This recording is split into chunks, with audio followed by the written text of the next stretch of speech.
Good morning students. आज का जो टॉपिक है वो है electric cell. Chapter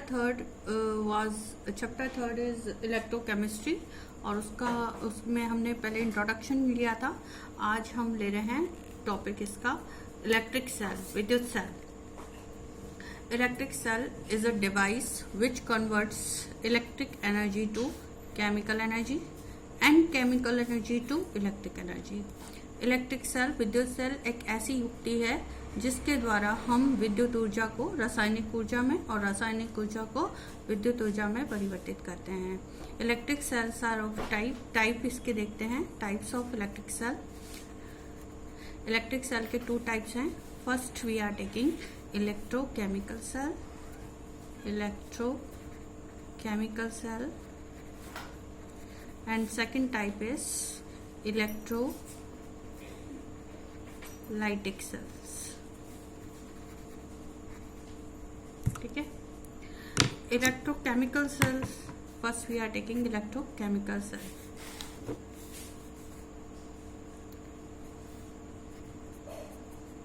electrochemical cells,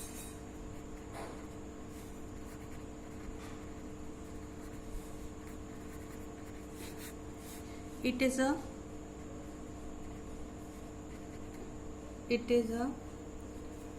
an electrochemical cell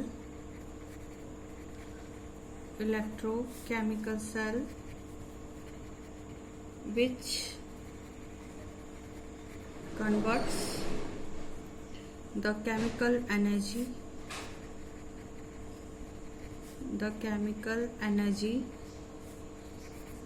of a spontaneous redox reaction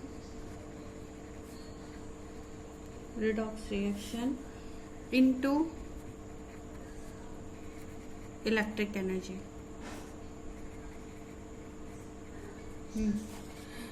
first जो डिवाइस ले रहे हैं इलेक्ट्रोकेमिकल सेल है। ये भी एक तरह का इलेक्ट्रोकेमिकल सेल ही है, जो कि गैल्वेनिक सेल ले रहे हैं। इसके अंदर हम टाइप ले रहे हैं गैल्वेनिक सेल की। गैल्वेनिक सेल, तो मैं आपको बता रही हूँ कि गैल्वेनिक सेल क्या है। तो galvanic cell it is an electrochemical cell which converts the chemical energy of a spontaneous redox reaction into electric energy। मेन पॉइंट ये है कि ये केमिकल एनर्जी को इलेक्ट्रिक एनर्जी में कन्वर्ट करता है। That is called galvanic cell.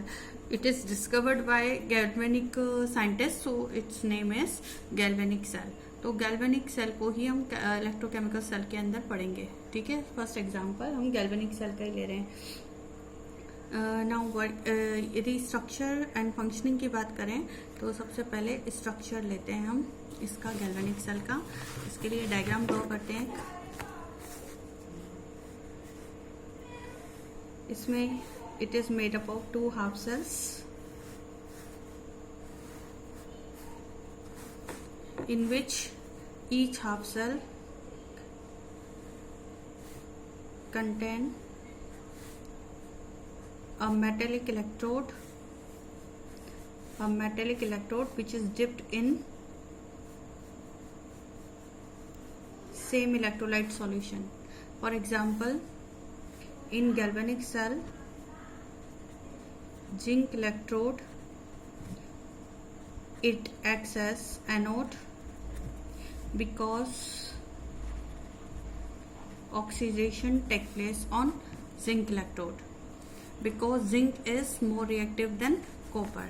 Second electron in second half cell, we are taking the copper electrode। Here copper electrode we are taking, it acts as a cathode and reduction will take place on copper electrode। Zinc is dipped in the zinc sulfate solution and copper is dipped in the same electrolyte copper sulfate solution। copper sulfate solution. And zinc electrode is more reactive than copper. Zinc is more reactive than copper, so oxidation take place at zinc electrode. And zinc, because oxidation is taking place here, so negative sign, and here positive sign electrode. And we will connect the both electrodes through a metallic wire. And electrons are liberated from the zinc electrode and goes through this metal wire towards the copper electrodes. So flow of electrons, direction of flow of electrons is from zinc to copper electrode. Okay, but this circuit is not complete, so both half cells, this half cells is called these half cells are also called redox couples. इन्हें half sales भी बोलते हैं और redox couple भी बोलते हैं, redox couples. ठीक है. और oxidation half reaction occurs on the zinc electrode, and the reduction half reaction occurs on the copper electrode. ठीक है. And two portions of the cell are also called half cells or redox couples. Clear? And the copper electrode may be called as reduction half cell, and this is called zinc half cell. ठीक है. Zinc electrode is called oxidation half cell. Zinc electrode is also called, मैं लिख देती हूँ, I write here, oxidation half cell. Oxidation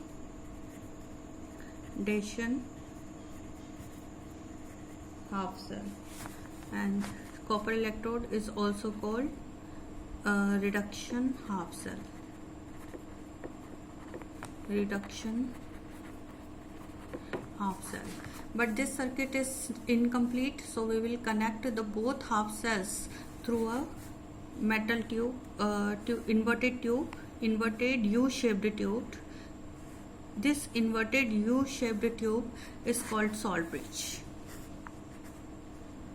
Salt bridge. Hindi में जिसे कहते हैं लवण सेतु. लवण सेतु. In which KCl, potassium chloride electrolyte is filled, or agar paste is filled, and both mouth of the U-tube salt bridge are plugged with a cotton. Now this circuit is complete. And if flow of electrons is from zinc to copper electrode, then the flow of I, direction of I will be from copper to zinc. This is very important. Flow, I repeat again, flow of electrons is from zinc to copper, but flow of I, current, is from copper to zinc. ठीक है. तो this is a electrochemical cell example galvanic cell. This is a structure of galvanic cell. ठीक है. एक बार मैं इसे हिंदी में repeat कर देती हूँ कि गैल्वेनिक सेल में दो अर्ध सेल होते हैं. ये दो अर्ध सेल का बना होता है. प्रत्येक अर्ध सेल में एक धात्विक प्लेट या धात्विक इलेक्ट्रोड उसी के आयनिक विलयन में डूबा हुआ रहता है. जैसे कि जिंक इलेक्ट्रोड जो है वो जिंक सल्फेट सॉल्यूशन में डूबा हुआ रहता है, और दूसरे अर्ध सेल में कॉपर इलेक्ट्रोड कॉपर सल्फेट विलयन में डूबा हुआ रहता है. जिंक जो है वो कॉपर की तुलना में अधिक क्रियाशील है, अतः इस पर इलेक्ट्रॉनों का उत्सर्जन होता है. इलेक्ट्रॉन्स निकलते हैं यहाँ से. इलेक्ट्रॉन निकलते हैं, इसलिए इस पर ऑक्सीकरण होता है, और इसीलिए इसे ऑक्सीकरण अर्ध सेल भी कहते हैं. इसी तरह कॉपर इलेक्ट्रोड पर जिंक द्वारा छोड़े गए इलेक्ट्रॉन जो हैं वो, ये जिंक इलेक्ट्रोड जो इलेक्ट्रॉन छोड़ेगा वो इलेक्ट्रॉन्स कॉपर ये मेटेलिक वायर के थ्रू, मैं यहाँ लिख देती हूँ, धात्विक तार है या मेटेलिक वायर है, इसके थ्रू कॉपर इलेक्ट्रोड पे आते हैं and these electrons are accepted by copper ions which are coming from the solutions to the electrode. तो यहाँ पर रिडक्शन विल टेक प्लेस, क्योंकि जो इलेक्ट्रॉन लिबरेट किए गए थे, त्यागे गए जो इलेक्ट्रॉन है, जिंक इलेक्ट्रोड द्वारा त्यागे गए इलेक्ट्रॉनों को कॉपर इलेक्ट्रोड ग्रहण करता है, अतः कॉपर इलेक्ट्रोड पर अपचयन होता है, अतः इसे अपचयन अर्धसेल भी कहते हैं।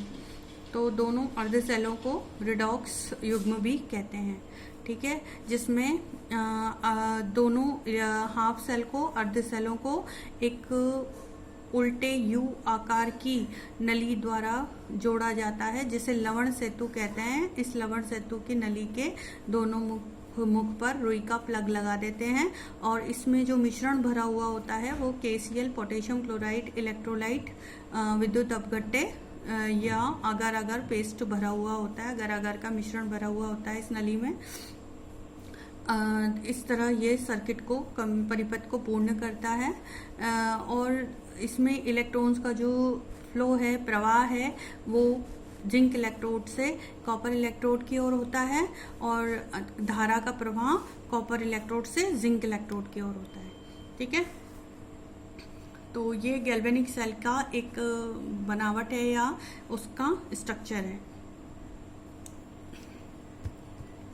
इसमें जो लवण सेतु का कार्य करने पर पूछा जाता है कि what is the function of salt bridge, तो सॉल्ट ब्रिज के 3 फंक्शन मैंने पहले भी बताए थे 11th क्लास में, हम ये चीजें सभी चीज पढ़ चुके हैं। First, it completes the circuit, internal circuit of the cell, internal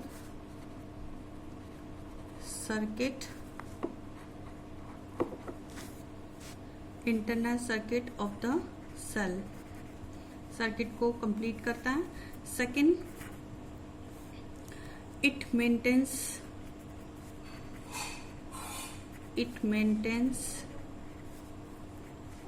the neutrality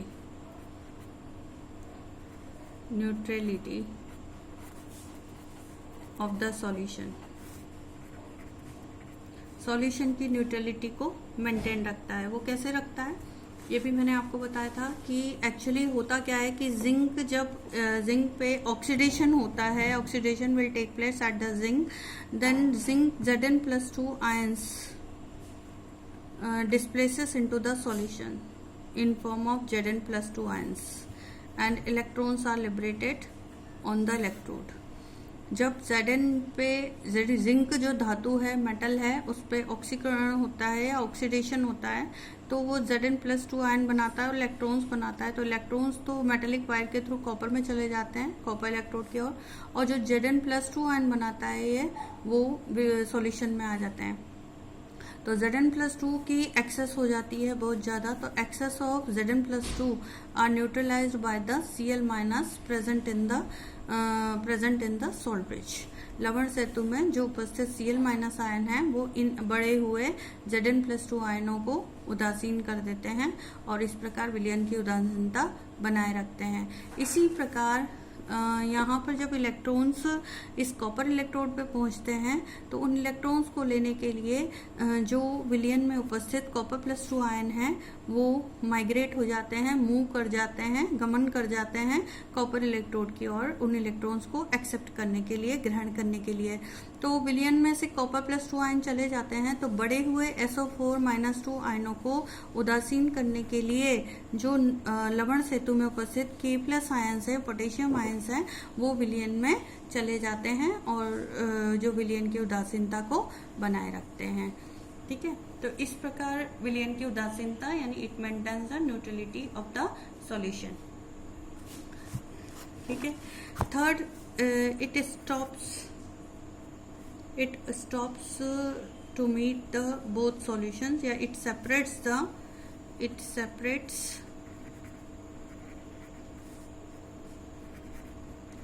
separates the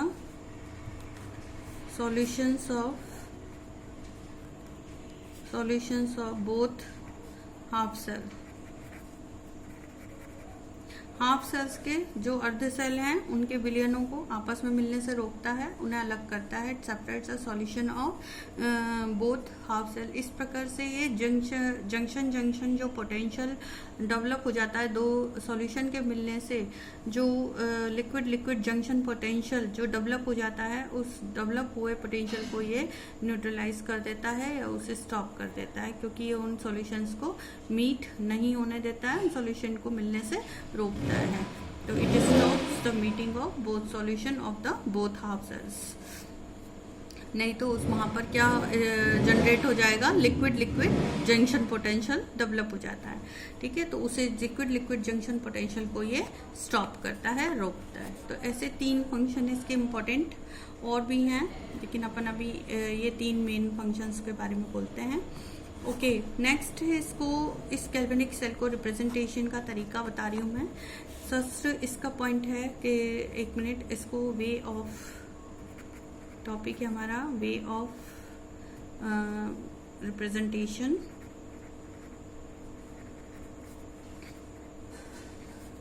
of galvanic cell. Galvanic cell को रिप्रेजेंट करने का तरीका क्या है कि फर्स्ट पॉइंट हमारा ये है कि लेफ्ट साइड एनोड जो होता है उसको हम लेफ्ट साइड पे लेते हैं और कैथोड को हम हमेशा राइट साइड पे लेते हैं।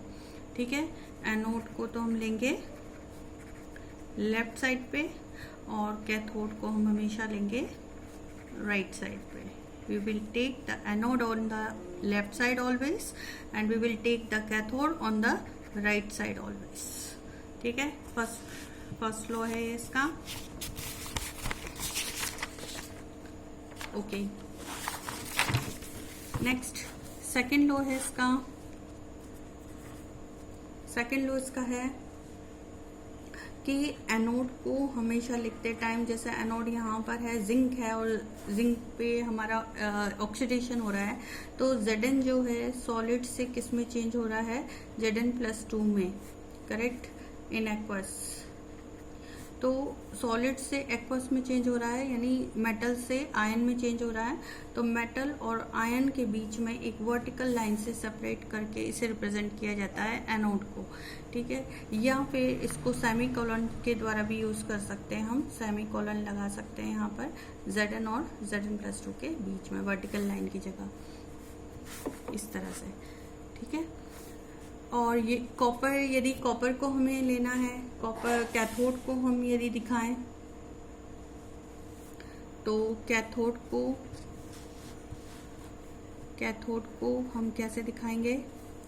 कैथोड पे चूंकि reduction will take place because, तो रिडक्शन हो रहा है तो पहले हम आयन को लिखेंगे, Copper+2 को लिखेंगे इन एक्वस सॉल्यूशन, और फिर उसके बाद हम लिखते हैं we write the copper solid and we will separate them with a vertical line. इन्हें वर्टिकल लाइन या खड़ी लाइन से अलग पृथक कर देते हैं। या फिर वही तरीका है Copper+2 एक्वस, और सेमीकोलन का यूज कर सकते हो, कॉपर सॉलिड। ठीक है, तो ये थर्ड पॉइंट हो गया, हमने सेकंड पॉइंट हो गया। अब इसके बाद थर्ड पॉइंट में हम इनकी कंसंट्रेशन को लिखते हैं। एनोड और कैथोड में उपस्थित जो सॉल्यूशन है उनकी कंसंट्रेशन को हम मेटल आयन के बाद एक स्मॉल ब्रैकेट में लिख देते हैं, जैसे Zn सॉलिड, Zn+2 एक्वस। अब उसके बाद इनकी कंसंट्रेशन को जो एक वर्टिकल लाइन इन दोनों के बीच में, और Zn+2 की जो कंसंट्रेशन है उसे एक छोटे से ब्रैकेट में लिख देते हैं। जैसे सपोज करो इसकी 1 मोलर कंसंट्रेशन है तो उसे ब्रैकेट में लिख देते हैं इस तरह से। और इसी तरह कॉपर इलेक्ट्रोड को भी हम ऐसे ही दिखाते हैं। Copper+2 है, सपोज करो इसकी कंसंट्रेशन जो है वो 0.1 मोलर है, तो 0.1 मोलर को इस Copper+2 के बाद लिख देंगे, फिर vertical line, than copper solid, इस तरह से इसे रिप्रेजेंट कर देंगे। ठीक है, फोर्थ पॉइंट लास्ट है सॉल्ट ब्रिज को कैथोड और एनोड और कैथोड दोनों के बीच में एक वर्टिकल लाइन से, 2 वर्टिकल लाइन से रिप्रेजेंट करेंगे। तो सॉल्ट ब्रिज को हम रिप्रेजेंट करते हैं, सॉल्ट ब्रिज को हम 2 वर्टिकल लाइन से रिप्रेजेंट करते हैं, और इन वर्टिकल लाइंस को हम एनोड और कैथोड के बीच में रखते हैं। तो अब पूरा होल सेल रिप्रेजेंटेशन मैं बता रही हूँ कि लेफ्ट साइड में हम सबसे पहले anode Zn solid, then vertical line Zn+2 aqueous, इसकी कंसंट्रेशन ब्रैकेट में 1 मोलर। फिर उसके बाद हम राइट साइड पे, ये तो हो गया लेफ्ट साइड पे लिखा हुआ, अब राइट साइड पे ये लेफ्ट साइड हो गया, LHS हो गया हमारा। RHS पे हम लिखते हैं कॉपर इलेक्ट्रोड का, तो कॉपर +2 क्योंकि वो रिडक्शन होता है, कॉपर +2 किसमें, इसकी कंसंट्रेशन ब्रैकेट में, और एक्वस सॉल्यूशन और वर्टिकल लाइन से सेपरेशन और कॉपर सॉलिड। ठीक है, यहाँ पर कॉपर +2 पहले लिखेंगे क्योंकि रिडक्शन हो रहा है, यहाँ पर Zn+2 बाद में लिखेंगे क्योंकि यहाँ ऑक्सीडेशन हो रहा है। तो ये हमारा राइट हैंड साइड हो गई, यानी RHS हो गया, ये LHS हो गया, ये RHS हो गया। ठीक है, और इन दोनों के बीच में जो सॉल्ट ब्रिज है उसे हम 2 वर्टिकल लाइन से रिप्रेजेंट करते हैं। तो ये हमारा पूरा सेल का रिप्रेजेंटेशन हो गया, यहाँ से लेकर और पूरा यहाँ तक। ठीक है, ये सेल का रिप्रेजेंटेशन है, इसी तरह हर सेल को रिप्रेजेंट करते हैं। ठीक है, इसके बाद मैं नेक्स्ट पॉइंट, एक छोटा सा पॉइंट और बता रही हूँ इसमें, कि गैल्वेनिक सेल को हम इलेक्ट्रोलाइटिक सेल में कैसे चेंज करते हैं। तो गैल्वेनिक सेल का जो EMF होता है, अभी हम EMF समझाएंगे आपको कि क्या होता है। EMF जो होता है वो 1.10 वोल्ट होता है।